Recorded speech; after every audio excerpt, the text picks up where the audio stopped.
El 12 de septiembre de 1992, día de la captura de Abimael Guzmán, marcó un antes y un después en el país. A raíz de estos hechos se desarrollaron trabajos de investigación como La Hora Final u Operación Victoria, realizados por profesionales comunicadores para inmortalizar todas las evidencias de las masacres que efectuó Sendero Luminoso. Una constatación, ¿no?, de un evento trágico, horrible, cruel, injusto, que no tendría que volverse a repetir. La productora de cine, Judith Vélez, recuerda el gran reto que asumió al escribir el documental Operación Victoria.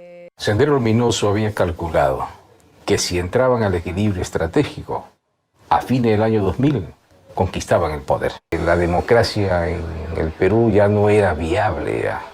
Nos habíamos acostumbrado a ser víctimas de la violencia. Sendero no es que esté ganando la guerra, eso era como una ilusión, era lejano a la realidad. Obviamente había un discurso que había que construir, ¿no?, para que la gente que estaba dentro de Sendero creyera de que ya iban a tomar el poder. Judith Vélez sostuvo que detrás de ese documental, publicado en el 2010, hay meses de investigación, innumerables entrevistas, lectura tras lectura, una producción audiovisual y otros sacrificios que ella y todo el equipo de trabajo estuvieron dispuestos a correr con tal de contarle a los peruanos y al resto del mundo, de esta y otras generaciones, las consecuencias que dejó la agrupación terrorista liderada por el profesor universitario, el autodenominado presidente Gonzalo, alrededor de 18.000 muertos.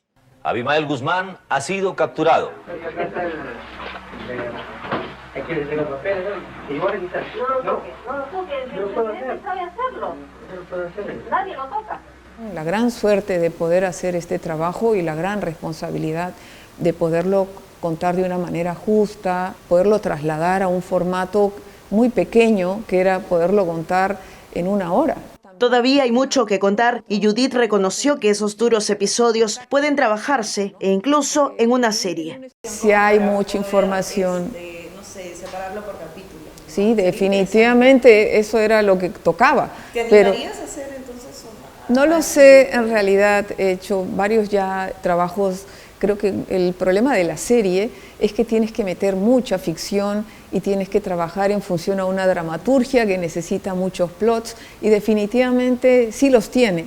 Judith agregó que el trabajo del GEIN daba pie para construir una historia con mucho interés y adrenalina, ya que se trata de la minuciosa investigación de un grupo de inteligencia para hallar al pez gordo y su cúpula. Había que regresar muchas veces a tener una segunda entrevista, una tercera entrevista, ir armando el rompecabezas y poder definir quiénes iban a ser los personajes del documental, porque al final yo soy una cineasta, yo no vengo, no soy historiadora, ¿no?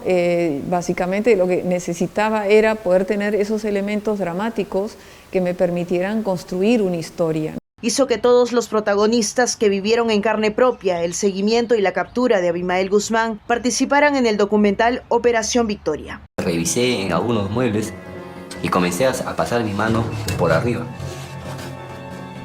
Y cuando comienzo a pasar, comienza a salir ligeramente una hoja de papel. Valía más que todas las 6 toneladas que se habían incautado de documentos. Estaba escrito datos importantes y a continuación los seudónimos de algunos miembros del Comité Central, sus teléfonos, direcciones y puntos de contacto. Eso era lo fabuloso, que los mismos protagonistas de este hecho histórico fueran los que tuvieran un espacio, tuvieran una voz en primera persona y pudieran contarnos, ¿no?, lo que ocurrió mientras ellos trabajaban siguiendo senderistas en la calle. Todas las piezas para armar un documental como Operación Victoria implican de mucha dedicación en todas las áreas, en la redacción, en la recopilación de datos y en la producción audiovisual. El resultado es una historia bien contada que capte la atención y el reconocimiento de los peruanos hacia los héroes que restablecieron la paz en nuestro país, regalándonos la caída del cabecilla más sanguinario del país,